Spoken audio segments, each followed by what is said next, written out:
Hello, son of God, and my brother, say my mind, and you don't die give, as you receive, and your release is Satan.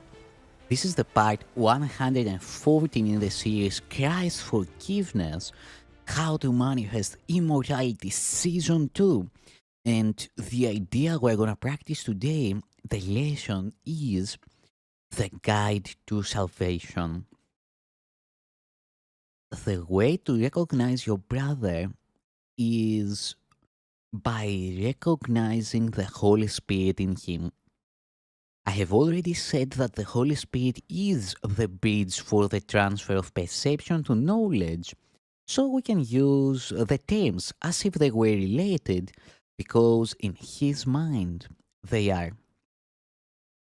This relationship must be in his mind because unless it were, the separation between the two ways of thinking would not be open to healing. He is part of the Holy Trinity because his mind is partly yours and also partly God's. This needs clarification, not in the statement, but in experience. The Holy Spirit is the idea of healing. Being thought, the idea gains as it is said. Being the call for God, it is also the idea of God. Since you are part of God, it is also the idea of yourself as well as of all His creations. The idea of the Holy Spirit says the property of other ideas because it follows the laws of the universe of which it is a part.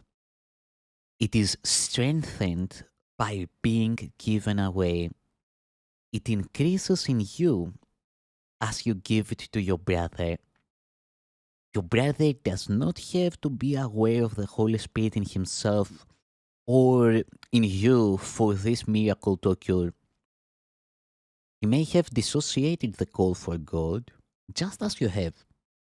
This dissociation is healed in both of you as you become aware of the call of God in Him and thus acknowledge its being. There are two diametrically opposed ways of seeing your brother. They must be both in your mind because you are the perceiver. You are the perceiver. They must also be in his because you are perceiving him. See him through the Holy Spirit in his mind and you will recognize him in yours.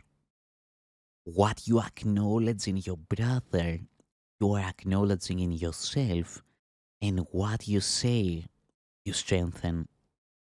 The voice of the Holy Spirit is weak in you.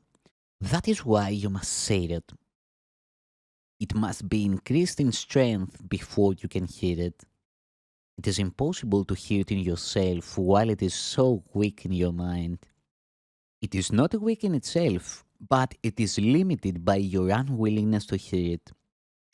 If you make the mistake of looking for the Holy Spirit only in yourself alone, your thoughts will frighten you because by adapting the ego's viewpoint, you are undertaking an ego alien journey with the ego as guide.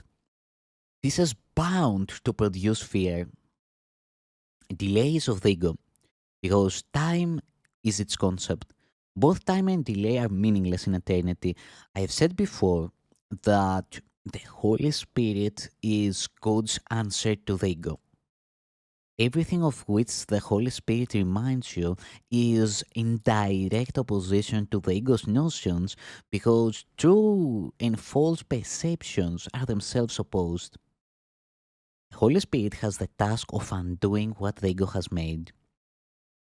He undoes it at the same level on which the ego operates, or the mind would be unable to understand the change.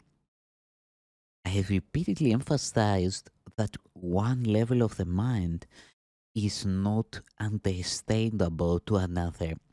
So it is with the ego and the Holy Spirit, with time and eternity. Eternity is an idea of God, so the Holy Spirit understands it perfectly. Time is a belief of the ego, so the lower mind, which is the ego's domain, accepts it without question. The only aspect of time that is eternal is now. Holy Spirit is the mediator between the interpretations of the ego and the knowledge of the Spirit. His ability to deal with symbols enables him to work with the ego's beliefs in its own language. His ability to look beyond symbols into eternity enables him to understand the laws of God for which he speaks.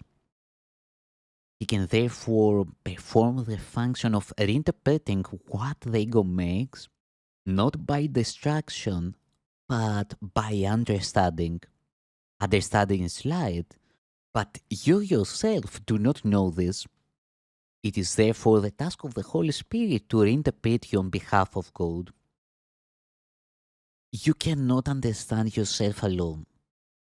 You cannot understand yourself alone. This is because you have no meaning apart from your rightful place in the sonship, and the rightful place of the sonship is God.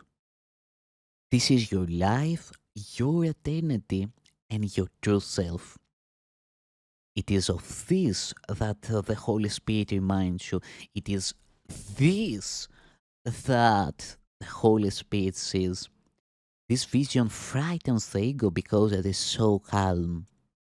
Peace is the ego's greatest enemy because, according to its interpretation of reality, war is the guarantee of its survival. The ego becomes strong in strife. If you believe there is strife, you will react viciously because the idea of danger has entered your mind. The idea itself is an appeal to the ego. The Holy Spirit is as vigilant as the ego to the call of danger, opposing it with his strength, just as the ego welcomes it. The Holy Spirit counters this welcome by welcoming peace. Eternity and peace are as closely related as are time and war. Perception derives meaning from relationships. Those you accept are the foundations of your beliefs. I repeat, perception derives meaning from relationships. Those you accept are the foundation of your beliefs. Separation is merely another term for a split mind. The ego is the symbol of separation, just as the Holy Spirit is the symbol of peace. What you experience in others, you are strengthening in yourself. You may let your mind misperceive, but the Holy Spirit lets your mind interpret its own misperceptions. You may let your mind misperceive, but the Holy Spirit lets your mind reinterpret its own misperceptions. The Holy Spirit is the perfect teacher. He uses only what your mind already understands to teach you that you do not understand it. The Holy Spirit can deal with a reluctant learner without going counter to his mind because part of it is still for God. Despite the ego's attempt to conceal this part, it is still much stronger than the ego, although the ego does not recognize it. The Holy Spirit recognizes it perfectly because it is his own dwelling place, the place in the mind where he is at home. You are at home there too because it is a place of peace and pieces of God. You, who are part of God, are not at home except in his peace. If peace is eternal, you are at home only in eternity. The ego made the world as it perceives it, but The Holy Spirit, the reinterpreter of what you made, sees the world as a teaching device for bringing you home. The Holy Spirit must perceive time and reinterpret it into the timeless. He must work through opposites because he must work with and for a mind that is in opposition. Correct and learn, and be open to learning. You have not made truth, but truth can still set you free. Look as the Holy Spirit looks and understand as He understands. His understanding looks back to God in remembrance of me. He is in communion with God always, and He is part of you. He is your guide to salvation because He holds the remembrance of things past and to come and brings them to the present. He holds this gladness gently in your mind, asking only that you increase it in His name by saying it to increase His joy in you. Thank you, Son of God.